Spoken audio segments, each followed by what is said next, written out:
अहो रामराम मंडळी, आज डोसे करायचे म्हणून बॅटर बनवलं होतं. म्हणजे 1-2 वाटी तांदूळ, 1 वाटी उडदाची डाळ चांगली भिजत घातली होती. त्यात थोड्याशा मेथ्या घातल्या होत्या आणि तेही चांगलं दळून घेतलं. म्हणजे 8 तास भिजवून नंतर दळून घेतलं. रात्री ते फर्मेंट व्हायला ठेवून दिलं. फर्मेंट होताना त्यामध्ये पोहे घातले होते थोडेसे आणि ते दळून चांगलं बारीक करून ठेवून दिलं होतं. आता बघा किती छान फर्मेंट झाले. इडली करायची, डोसे करायचे, आप्पे करायचे. ह्या 3 ह्याच्यामध्ये पोराची फरमाईश पुढे केली आणि इडलीचं भांडं गॅसवर ठेवलं कारण इडल्या बनवायला. हे जे भांडं आहे हे माझ्या मैत्रिणींनी मला माझ्या लग्नात गिफ्ट दिले. त्यांची नावं आहेत बघा, मोनिका, सुप्रिया, कोमल, वैशाली, सुनीता, सायली, सगळ्यांची नावं आहेत. आणि हे भांडं बघितले की मला त्या सगळ्यांची आठवण येते. भांड्यावर नावं असल्यामुळं त्यांची आठवण तर नेहमीच येते.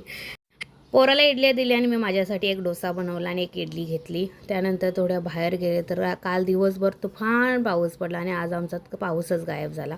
आणि या याच्यामुळे वातावरणात बदल झाला की पोरं आजारी पडतात. हे बघा, एक पोरगं आजारी पडले. म्हणजे शाळेला न गेलं, निवांत घरात बसलं होतं. त्याला थोडासा अशक्तपणा वाटत होता. म्हटलं जाऊ दे, आराम करू दे एक दिवस. संध्याकाळी मस्तपैकी आळूवडी बनवली. याची रेसिपी ऑलरेडी आपण टाकलेली आहे, त्यामुळे सारखे सारखे काय टाकायचे म्हणून यावेळेला टाकली नाही. पण आळूवड्या मला खूप आवडतात आणि काहीजण अशा ते पानं जी आहे ती कापून करतात, काहीजण अशी मस्त त्याला डेकोरेशन करून करतात. मी आज असं डेकोरेशन करून केलेले आहे. खूप चवीला मस्त लागतात ह्या आळूवड्या आणि नक्की ट्राय करा. माझी रेसिपी ऑलरेडी आपल्या ह्याच्यावरती आहे, चॅनलवरती आहे. बघितली नसेल तर नक्की बघा. दुसऱ्याही पानं घातलेली आहेत तिकडे, बनवायला घेतलेले आहेत.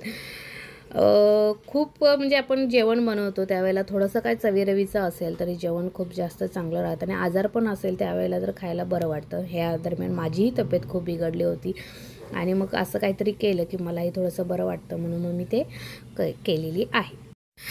रात्री झोपताना हा ट्रेंड फॉलो करायचा होता आणि हा ट्रेंड तुम्ही खूप दिवस झाले बघितला असेल माझ्या इंस्टाग्राम आयडीवरती. कारण मुलांना इच्छा होती की असा ट्रेंड आपण पण करूया आणि त्यांची रिॲक्शन बघा. ती रिॲक्शन बघून मला हा ट्रेंड केल्याचा खरंच खूप समाधान वाटलं आणि खरंच खूप छान वाटलं हा ट्रेंड करताना फॉलो. आणि पोरं बघा किती खुश झालेत आणि रात्री हे लाईट लावून असं काय करण्यात त्यांना खूप मजा येते. त्यांना झोपायला आवडत नाही, असं काहीतरी करायला आवडतं. बरं, हा व्लॉग कसा वाटला ते कमेंट करून सांगा. पुन्हा भेटू नेक्स्ट व्लॉगमध्ये.